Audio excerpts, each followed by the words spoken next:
Our Trevor Peters up alert us with what could happen if we hit purple. And no county has hit purple so far, correct? No county has hit purple, and to put this into perspective for you, there's 4 levels on Ohio's COVID-19 spread map: yellow, orange, red. The civil authorities have issued a required monthly test for all of Kentucky beginning at 3:50 p.m. and ending at 4:05 p.m.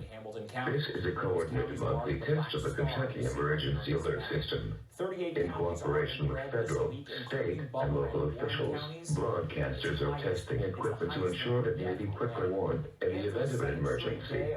This is the required monthly test of the EAS network. No action is needed. This is only a test. Governor DeWine says 8 have happened in the past 9 days. So what happens when a county goes purple? First,